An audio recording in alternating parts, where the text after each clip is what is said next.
Welcome dear students. Today we are going to discuss the lesson, the play, the one-act play, that is If I Were You, written by Douglas James. Okay, so I am going to give you a brief explanation of the chapter line by line.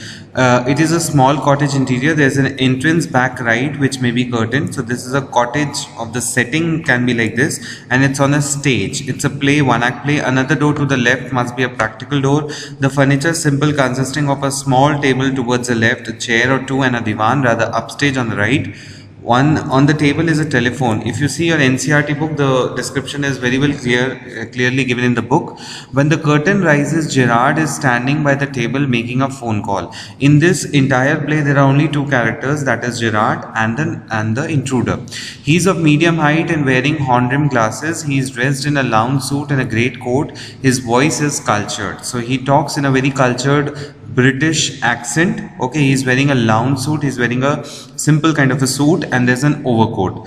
He says, well, tell him to phone up directly. I must know. Yes, I expect I'll still be here. You mustn't count on that. In about 10 minutes time, right ho, goodbye. He's about to go somewhere. Okay, he says that you must not count on that. I'll be there in 10 minutes. As soon as he puts down the phone and goes to the divan on the left where there's a traveling bag and starts packing. He's going somewhere. Whilst he is thus engaged, another man similar in build to Gerard enters from the right silently, revolver in hand. So this man is the intruder who has come to Gerard's house, and he is having a revolver. He is flashily dressed in an overcoat. That means he's wearing clothes which are flashy. Okay, and a soft hat. He bumps accidentally against the table, and at the sound Gerard turns quickly. So as you can see, this is the stage setting. There's a divan, there's a table, there's a lamp. As you can see, there's a telephone. He has just made the call and he's doing certain amount of packing when this intruder has come with a revolver. Gerard said pleasantly. Now if you look at the character of Gerard, he's a very fun-loving person, and he is a very clever person because he has got a brain. He uses his brain. He says, why, this is a surprise, mister. I'm glad you're pleased to see me. I don't think you will be pleased for long. Put those paws up. Put those hands up. This is all very melodramatic, not very original perhaps, but Gerard says, okay. He says, trying to be calm, huh? So intruder is saying, acha, you are trying to be very calm. Nonchalant is your word, I think. Nonchalant means somebody who is not affected by anything. Thanks a lot. You'll soon stop being smart. I'll make you crawl. I want to know a few things. See, so the intruder says, I want to know a few things. I'll make you crawl for sure. Gerard says, anything you like. I know all the answers, but before we begin, I should like my change my position. You may be comfortable, but I am not. So you see, Gerard has got a very weird sense of humor as well. He says, you may be comfortable standing there giving me instructions, but I want to sit. Intruder says, sit down there and no funny business. Since he is a criminal, so he'll talk like a criminal. He motions to a chair and seats himself on the divan by the back. Now then, we'll have a nice little talk about yourself. He says, we are going to discuss about you. So Gerard makes a sarcastic remark. He says, at last a sympathetic audience. That means somebody is there who wants to listen to the story of my life. I'll tell you the story of my life. How as a child I was stolen by the gypsies. The gypsies are a group of people. You can see this picture, and they are basically the nomads. Okay, they are the nomads. He says, the gypsies, they have stolen me, and why at the age of 32 I find myself in my lonely Essex cottage. Now Essex is a part of it's a part near London. As you can see, this is the map of United Kingdom.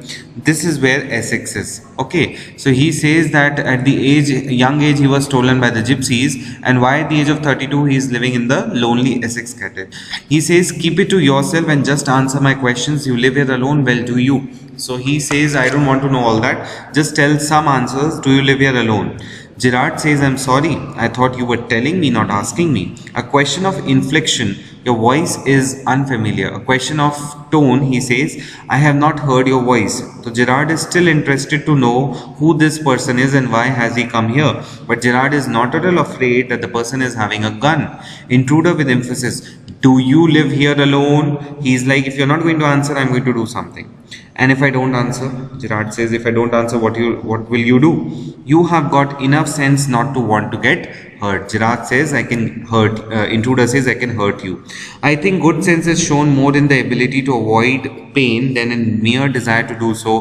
What do you think, Mr.? Again, Gerard is striving to the point so that this Mr. will speak his name. Gerard is trying to fool him. Intruder says, never mind my name. I like yours better, Mr. Gerard. What are your Christian names? That means, what is your first name? He says, Vincent Charles. So the complete name is Vincent Charles Gerard. Intruder says, do you run a car? Gerard says, no. That's a lie. You're not dealing with a fool. I'm as smart as you and smarter. So he has a sense of self-pride. And I know that you run a car. Better be careful, wise guy. This is an American phrase because he is from America. Okay. And Gerard is from Britain. Are you American, or is that merely a clever imitation? Are you an American, or you're trying to copy the tone? Listen, this gun's no toy. I can hurt you without killing you and still get my answer. So intruder is again coming back to the point that if you try to deviate from the topic, I can get my answers by hurting you. Of course, if you like it, put it like that. I'll be glad to assist you. I do possess a car and it's a garage round the corner. He says it's in the garage. As you have seen the cottage, you can understand that the garage attached to the cottage, as we discuss normally in Tom and Jerry cartoons, or we have seen. Okay. That's better. Do people often come out here? Intruder is asking, do people come here? Very rarely. Surprisingly few take the trouble to visit me. Again, if you see the tone of Gerard, it is satirical as well as sarcastic. There is the baker and the greengrocer, of course. Greengrocer, the person who sells vegetable. Baker with the bread. And there's the milkman, quite charming, but no one as interesting as yourself. He says nobody has come so far who's as interesting looking like the intruder. I happen to know that you never see tradespeople, you never see the merchants. So Gerard says, you seem to have taken a considerable amount of trouble. Since you know so much about me, wouldn't you say something about yourself? You have been so modest. He says, you are so down to earth. You have not told anything about yourself, and you know everything about me. That nobody comes here and I run a car and all that. I could tell you plenty. You think you're smart, but I'm top of the class around here. Again, the sense of self-pride. I've got brains and I use them. That's how I've got where I have. So Gerard is again making fun of him. He says, and where precisely have you got to? It didn't require a great brain to break into my little cottage. Coming here was so easy. He says, what brain did you require special to break into my cottage? When you know why I have broken into your little cottage, you will be surprised, and it won't be a pleasant surprise. He says, I am going to give you a pleasant surprise. With you figuring so largely in it, that is understandable. By the way, what particular line of crime do you embrace, or aren't you a specialist? So he says, with you being so happy about it, something has to be surprising. And what type of a criminal you are, or are you not a specialist? Again, you see, Gerard is not at all afraid that the person has a gun. He can kill him. No. He says, my specialty is jewel robbery. Your car will do me a treat. It will be a luxury experience. It's certainly a dandy bus. Dandy bus, again an American expression for a fancy vehicle. I'm afraid jewels are few and far in the wilds of Essex. Essex is not a place where many rich people live, so you will not find any jewelry here. So he says, so are the cops, the police. Okay. I can retire here nicely for a little while. I can retire here, I can stay here. You mean to live with me? So Gerard says, you want to live with me? A trifle certain. It's a small issue, but you have not been invited. So intruder says, you won't be here for long, as I didn't trouble to ask. He says, I didn't trouble to ask because you are not going to be here. Gerard says, what do you mean? So he says, this is your big surprise. I am going to kill you. Now this is your big surprise is an important dialogue said by two people. Okay, you will come to know how. He says, a little harsh, isn't it? Zyada nahi ho gaya? With heavy sarcasm, yes, I'll be sorry to do. I have taken a fancy to you, but it's just got to be done. I've just taken a fancy to you. I've got a liking to you, and it has to be done that you need to be killed. So Gerard says, why add murder to your other crimes? It's a grave step you're taking. It's such a big step you're taking. Why do you want to be a murderer? Intruder says, I am not taking it for fun. I have been hunted long enough. I wanted for murder already, and they can't hang me twice. They cannot punish me twice for the same crime. I've already done one murder, and today I'm going to do the second.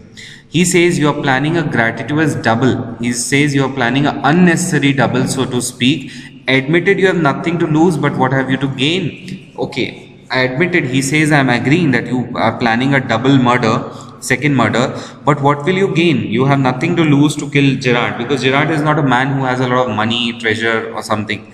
He says, I have got freedom to gain. As for myself, I am a poor hunted rat. As Winston Charles Gerard, I am free to go places and do nothing. I can eat well and sleep, and without having to be ready to beat at the sight of the cop. Now this intruder has made a plan that he is going to kill Gerard and he is going to become Gerard. Okay, and he will take his identity and roam about, and he thinks he will be free. Gerard says, in most melodramas, the villain is foolish enough to delay his killing long enough to be frustrated. You are much luckier, because in melodramas in the theatre, they show this. He says, I'm okay. I've got a reason for everything. I'm going to be Vincent Charles Gerard. See, I've got to know what he talks like. Now I know. That posh stuff comes easy. Posh stuff, that is the way the Britishers speak. This is Mr. V.C. Gerard speaking. Pantomiming or phoning. Pantomiming, aping or copying in imitation cultured voice. And that's not all. He stands up. Get up a minute. Gerard stands. Now take a look at me. He says, look at me. He says, you are not particularly decorative. Gerard says, you are not good looking. No, well, that goes for you too. I'm only going to wear specs and I'll be enough like to look to get away with it. So he says, since I look like you, I can just wear your spectacles and I will be Gerard now. What about your clothes? They'll let you down if you're not careful. Gerard says, I wear very good clothes and your clothes are so dirty. That's all right, yours will fit me fine. He says, I can wear your clothes. That is extremely interesting, but you seem to miss the point of my remark. I said you are much luckier than most melodramatic villains.